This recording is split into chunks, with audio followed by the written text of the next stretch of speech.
guidelines for graphing polynomial functions. So your first step is to find all the zeros, and we're going to do that by factoring. And then we're going to test the points and find the end behavior. After we have all of that, we're then going to graph by plotting the intercepts and other points found from the test point table, connect with a smooth curve, and use the correct end behavior. We're going to graph by finding zeros. So we have p of x equals x cubed minus 3x squared plus 10x. So we first see that there's a GCF of x, so we're taking that out. So we get x times x squared minus 3x plus 10. Now in the parentheses we have a quadratic, so we're going to factor.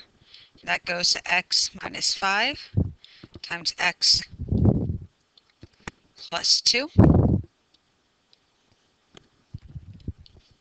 So we have 3 factors, including the x, so we set x equal to 0, x minus 5 equals 0, x plus 2 equals 0. So our 3 solutions, our 3 zeros,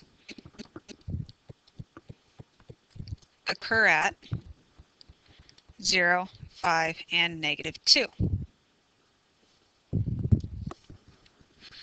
We now look at the leading term, which is x cubed. It's odd degree. And it is a positive leading coefficient. So we know it will go to, y will go to negative infinity as x does as well. And y will go to positive infinity as x also goes to positive infinity. So I'm next going to plot my zeros. We had 0, negative 2, and positive 5. And we know that we will be approaching negative infinity on the y as we approach negative infinity on the x, so it'll be going that way. And positive, positive for the end on the right. So we can do some test points.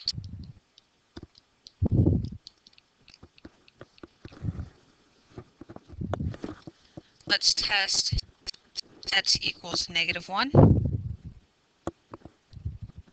So if we plug in negative 1, it goes to negative 1 minus 3 minus 10.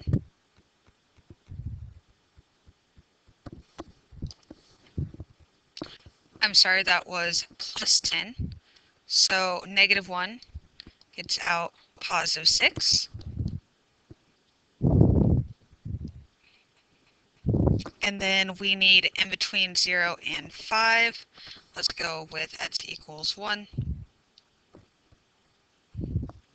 1 minus 3 minus 10 goes to negative 12. Let's try 2. So that goes to 8.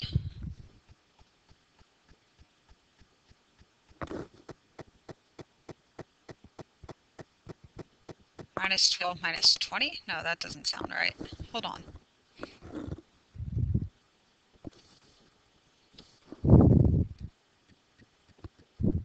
Well, we found that 1 we get negative 12, so we have that plotted. So let's just connect our curve.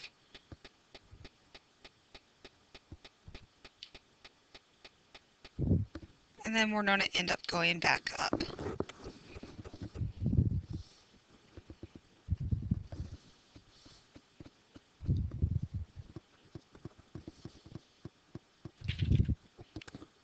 When we graph quadratics, you typically have a maximum or minimum, and there's only one because there's only one curve. Well, now that we're getting into functions that have more than one curve, we now have a local maximum and possibly a local minimum. So these occur in a specific viewing rectangle, and if it's the highest point, it's the local max.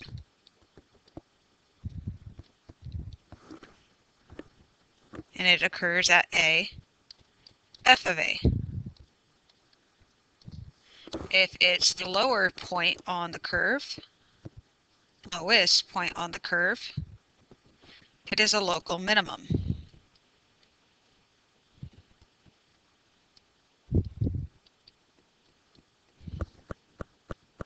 At B, f of B.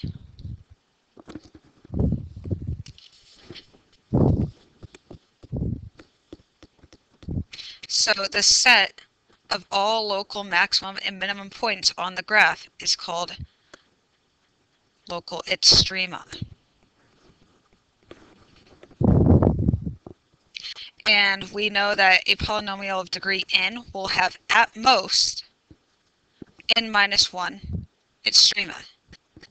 So think about a quadratic. X squared. Now your degree is 2. We take away 1, it is 1. We only have one curve, and it is a minimum.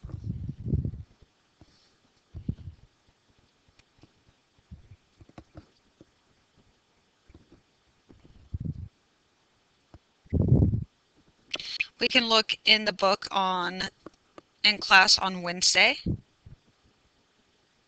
and determine how many local extrema each polynomial will have. So just right now, think about if p of x equals x to the fourth plus x cubed minus 16x squared minus 4x plus 48. What's the most possible extrema?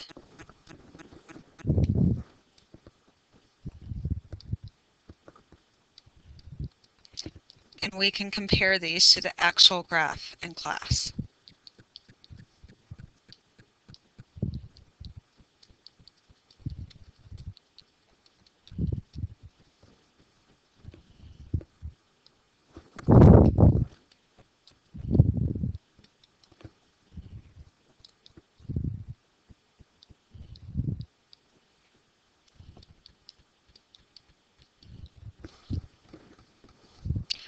So come into class with an idea of how many is possible, and we will find out for ourselves.